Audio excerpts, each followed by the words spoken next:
வடசென்னை தொகுதி திமுக வேட்பாளர் கலாநிதி வீராசாமி திருவொற்றியூர் மேற்கு பகுதியில் வாக்கு சேகரித்து வருகிறார். கூடுதல் விவரங்களை செய்தியாளர் ஜானகிராமன் வழங்க கேட்கலாம். ஜானகிராமன், வணக்கம். விவரங்களை சொல்லலாம். வணக்கம். வடசென்னை நாடாளுமன்ற திமுக வேட்பாளர் கலாநிதி வீராசாமி சென்னை திருவொற்றியூர் பகுதியில் வாக்கு சேகரிப்பில் ஈடுபட்டு வருகிறார். வடசென்னை திமுக வேட்பாளர் கலாநிதி வீராசாமி திருவொற்றியூர் தொகுதிக்கு உட்பட்ட சத்தியமூர்த்தி நகரில் துவங்கி கலைஞர் நகர், அம்பேத்கர் நகர் மற்றும் ஜே நகர் என பல்வேறு இடங்களில் வீதி வீதியாக சென்று பொதுமக்களை சந்தித்து திமுகவின் சாதனைகளை சொல்லியும் துண்டு பிரச்சுரங்களை விநியோகம் செய்தும் தொடர்ந்து வாக்கு சேகரிப்பில் ஈடுபட்டு வருகிறார். அந்த காட்சியை தற்போது தொடர்ந்து காண முடிகிறது. பிரச்சாரம் செல்லும் இடங்களில் எல்லாம் அவருக்கு மேளதாளங்கள் முழங்க, பட்டாசுகள் வெடித்து, பூக்கள் தூவியும் ஆரத்தி எடுத்தும் தொண்டர்கள் உற்சாக வரவேற்பு அளிக்கின்றனர். அந்த தொண்டர்களின் உற்சாக வரவேற்பிற்கு மத்தியில் கலாநிதி வீராசாமி தனது பிரச்சாரத்தை தொடர்ந்து கொண்டிருக்கிறார். தகவல்களுக்கு நன்றி ஜானகிராமன்.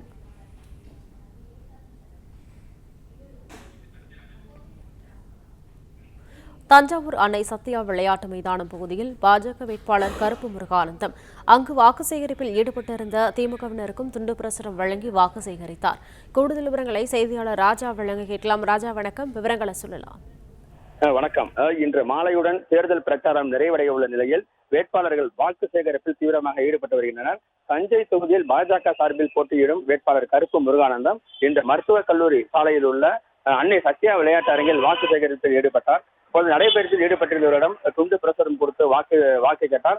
அதே நேரத்தில் அங்கு திமுகவினரும் வாக்கு சேகரிப்பில் ஈடுபட்டிருந்தனர். திமுக இளைஞரினர் வாக்கு சேகரிப்பில் ஈடுபட்டிருந்தனர். அவர்களுக்கும் துண்டு பிரசுரம் கொடுத்து தனக்கு வாக்களிக்குமாறு கேட்டுக்கொண்டார். திமுகவினரும் துண்டு பிரசுரம் கொடுத்து திமுகவிற்கு வாக்களிக்குமாறு ஒருவருக்கொருவர் துண்டு பிரசுரம் கொடுத்து மாறி மாறி தனக்கு வாக்களிக்குமாறு கேட்டுக்கொண்டனர். அதே நேரத்தில் கூடைப்பந்து மைதானத்திற்கு சென்றவர் அங்கு விளையாடி கொண்டிருந்த வீராங்கனைகளிடம் தங்கள் குடும்பத்தில் உள்ளவர்களிடம் தனக்கு வாக்களிக்குமாறு சொல்லுங்கள் என கேட்டுக்கொண்டு அவர் கூடைப்பந்து விளையாடினார். அதோடு மட்டுமல்லாமல் அங்கு இறகு பந்து மைதானத்திற்கு சென்றவர் அங்கு விளையாடி கொண்டிருந்த வீரர்களிடம் இறகு பந்து விளையாடி வாக்கு சேகரிப்பில் ஈடுபட்டார்.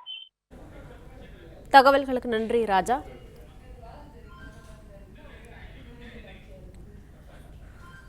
கரூர் தொகுதி அதிமுக வேட்பாளர் தங்கவேலுவை ஆதரித்து முன்னாள் அமைச்சர் எம்.ஆர். விஜயபாஸ்கர் திண்ணை பிரச்சாரம் செய்து வருகிறார். வருகின்ற பாராளுமன்ற தேர்தல் இன்னையோடு இறுதிக்கட்ட பிரச்சாரம் முடிவடைகிறது. பாராளுமன்ற தேர்தலில் நம்முடைய கரூர் பாராளுமன்ற தொகுதியுடைய வெற்றி வேட்பாளர் அண்ணன் தங்கவேல் அவர்களுக்கு உங்களுடைய பொன்னான வாக்குகளை இரட்டை இலை சின்னத்திலே முத்திரையிட்டு பெருவாரியான வாக்கு வித்தியாசத்திலே வெற்றி பெற செய்ய வேண்டுமா உங்கள் பாதம் பணிந்து கேட்டுக்கொள்கிறோம். 520 வாக்குறுதிகளை கொடுத்து ஆட்சிக்கு வந்த திமுக இந்த விடியா திமுக அரசை வீட்டுக்கு அனுப்புகின்ற தேர்தல் இந்த தேர்தல். சொன்னதை எதுவுமே செய்யாத ஒரு முதலமைச்சர் யாருன்னா இந்தியாவிலேயே ஸ்டாலின் தான்.